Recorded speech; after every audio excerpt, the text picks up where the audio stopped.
Hi, welcome to the Bathtub. It's the old masturbator, Scott Bradfield, and we're doing a sort of catch up. This is reading great books in the bathtub, and we've actually, I think I told you in the previous, we're going to do quite a few of these in the next few hours. I'm going to tape a bunch of these, so I'll release them. I'll try to release them sparingly so they don't fill up your inboxes or your Facebook pages or whatever. But we're going to do a kind of makeup edition. This is going to be a makeup edition. The whole show is brought to us by Acma. This is because they let us produce this show. Amazon and the Washington Post can kiss my ass. That's the organization that the shadowy, nebulous, Pynchonian-like organization that operates at the periphery of our understanding. You can tell them because they're wearing rainbow-colored balaclavas and propeller beanies on top, so you don't take them too seriously. Bookshop.org. We also like these people, Better World Books. The best place to buy your books at is the local bookshop. Local independently owned bookshops. That's what we want to go to all the time. Anyway, we're doing a makeup show because I think I did a crappy job on these in the past. Pure Mountain Water. One of my favorite John Barth books. We've been doing a kind of a running series, The 1001 Nights with John Barth. And we worked our way up to Chimera, which is probably my favorite. In some ways, it's my favorite and the most perplexing of his books, the most difficult in some ways to follow. And I want to kind of do a better job, I hope, this time of explaining the third chapter. It came out in 1972.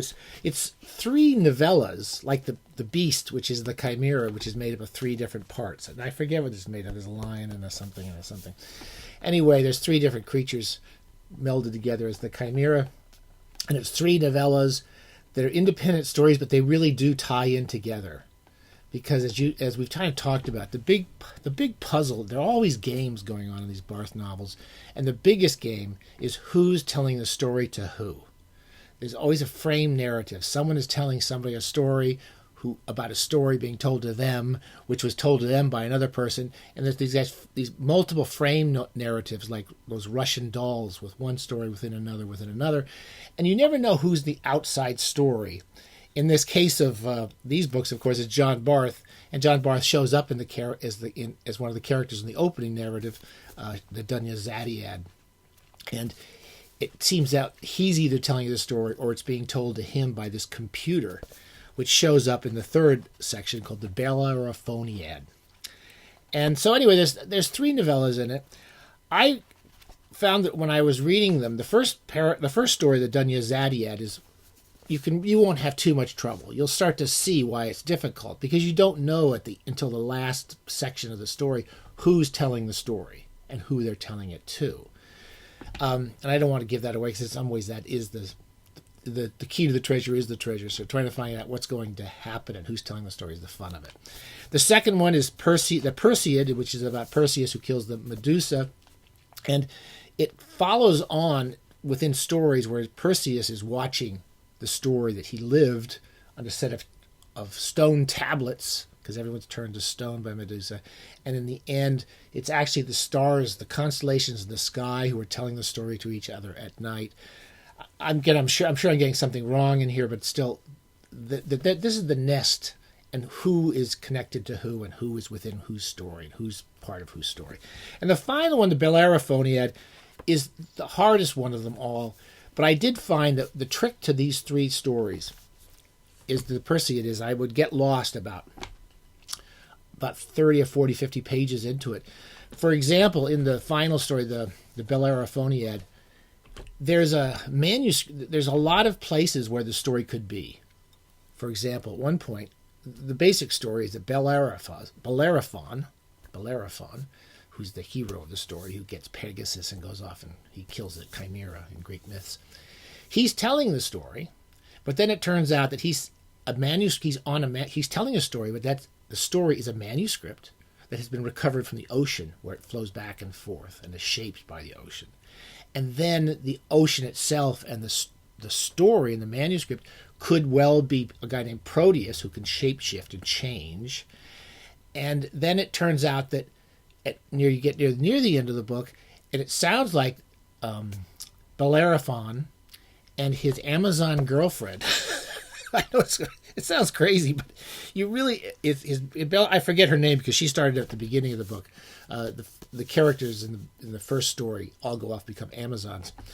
Him and his Amazon girlfriend are telling the story and writing the story down. And then we go to the last final section, and it's going back to Proteus. Anyway, you hear all these references throughout the story of who's telling who what story.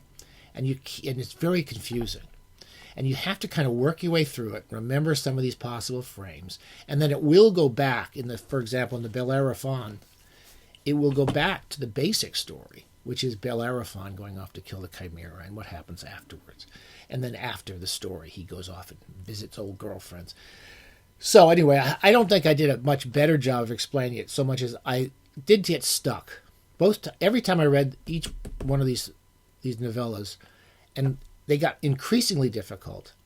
And I went back to Bellerophon because the last time we talked about it, I'd actually forgotten. I still have forgotten half of it.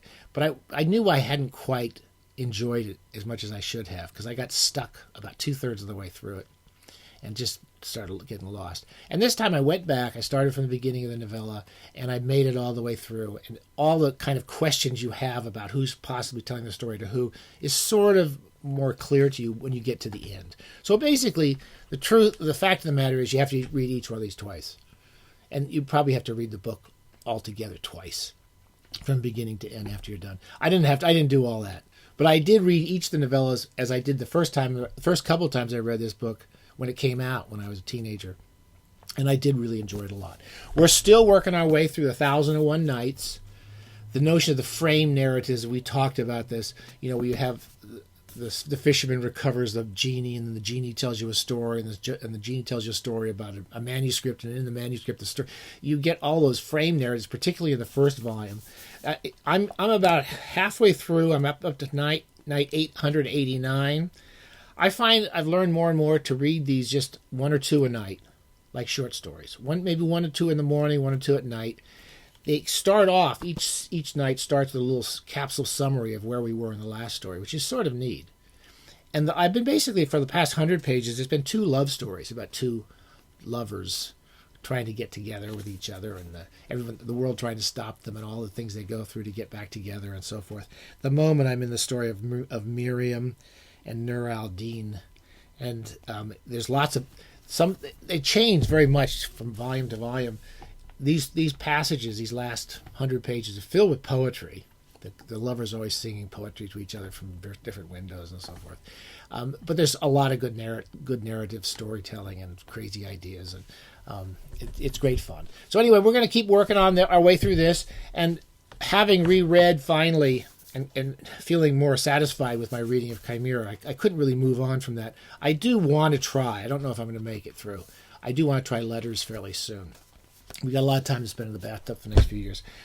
So let's do it. Okay. Don't forget, watch out. If you see a guy outside with a rainbow-colored balaclava and a beanie, it's the propeller beanie is what really puts them off. It sets them off. As soon as you see the propeller beanie, you don't have to worry about these guys. Just let them go do what they're doing and try to buy local. Buy from your local bookshop. Okay. Stay safe. Bye.